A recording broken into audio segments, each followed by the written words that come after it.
مين اللي روايته سيطرت وقتها؟ 3 حكايات كان ممكن يكونوا ترند في 2001 لو أيامها نزلوا على السوشيال ميديا. وأول حكاية هي حكاية ال5 إسرائيليين الراقصين. 11 سبتمبر 2001 ست في نيوجيرسي جريت على بلكونتها عشان عايزة تشوف ايه اللي حصل للبرجين، بس بدل ما تلاقي إجابات شافت حاجة لخبطتها أكتر. في البارك اللي تحتها في 5 شباب واقفين على فان لونها أبيض عمالين بيرقصوا وبيضحكوا وبيصوروا البرجين وهم بيتحرقوا. And I could see that they were like happy, you know, they looked shocked to me. بلغت البوليس والFBI فتحوا تحقيق كبير. ال5 شباب طلعوا إسرائيليين، على الأقل 2 منهم ليهم علاقة بالموساد.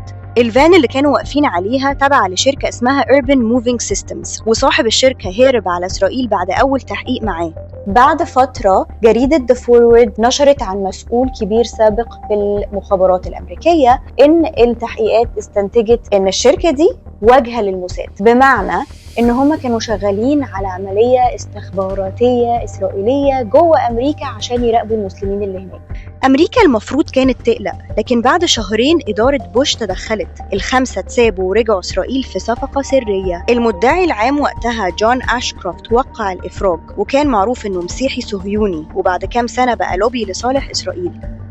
والأغرب من كده لما رجعوا إسرائيل طلعوا على التلفزيون وقالوا إنهم كانوا في نيويورك علشان يوثقوا الحدث.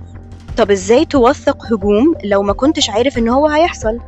باختصار إسرائيل كانت عارفة، والسؤال الحقيقي ليه يخفوا ده عن حليفهم؟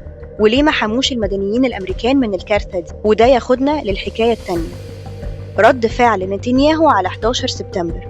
لما اتسأل عن تأثير الهجمات على العلاقة بين أمريكا وإسرائيل، نتنياهو رد من غير تردد. أول كلمة قالها: كويس جدا. مش كويس جدا بس، هيولد تعاطف فوري. زي ما انتوا عارفين احنا عشنا مع الإرهاب لعقود، بس أمريكا دلوقتي جربت هجوم ضخم من الإرهاب، وبعد سنة واحدة بيبي قدر يقنع الحكومة الأمريكية تصرف تريليونات الدولارات على الحرب على الإرهاب وتغزو العراق علشان عندهم أسلحة الدمار الشامل. طبعا مفيش أي أسلحة اتلاقت، لكن النتيجة 4500 جندي أمريكي وأكتر من 150 ألف عراقي معظمهم مدنيين اتقتلوا. ودي ما كانتش لا أول ولا آخر مرة إسرائيل تستغل مأساة علشان أجندتها. ساعات ما كانتش بس بتستغل، كمان كانت بتصنع المأساة، زي لما فجروا سفارتهم في لندن في أوائل التسعينات ولبسوها للفلسطينيين. ليه بقى أمريكا بتصدق إسرائيل وبتدعمها بشكل أعمى؟ ده طبعا حوار لوحده، لكن نتنياهو كان عنده إجابة بسيطة جدا.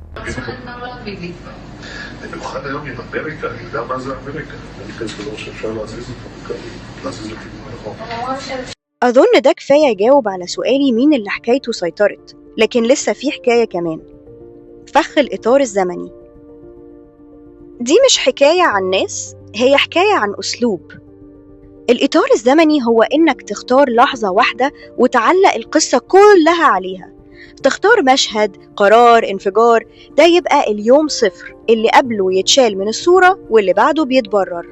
وده الأسلوب اللي استخدمه الإعلام السائد لسنين في الغرب علشان يقنع الناس إن إسرائيل بتدافع عن نفسها وإن المسلمين إرهابيين. يوم 11 سبتمبر كان لحظة الإطار اللي بررت جرائم لا توصف تحت شعار الحرب على الإرهاب. تفتكروا إطار اليومين دول إيه؟ أيوة، 7 أكتوبر. كل السنين اللي قبلها من احتلال وحصار وتطهير عرقي بيتمحي، واللي بيحصل دلوقتي بيتبرر كأنه رد طبيعي حتى وهو إبادة جماعية واضحة. لكن في 2001 الإعلام السائد كان المصدر الوحيد للأخبار. النهاردة الوضع اتغير، مش لازم بالعافية نشوف ونصدق الإطارات الجاهزة. عندنا حرية إننا نشوف الصورة كاملة، وعندنا مسؤولية إننا ما نسيبش الشر يتحكم في الرواية. فهل هتشارك في الحفاظ على الحقيقة؟ ولا هتفضل ساكت وإسرائيل عمالة بتزور في الفصل اللي جاي من التاريخ؟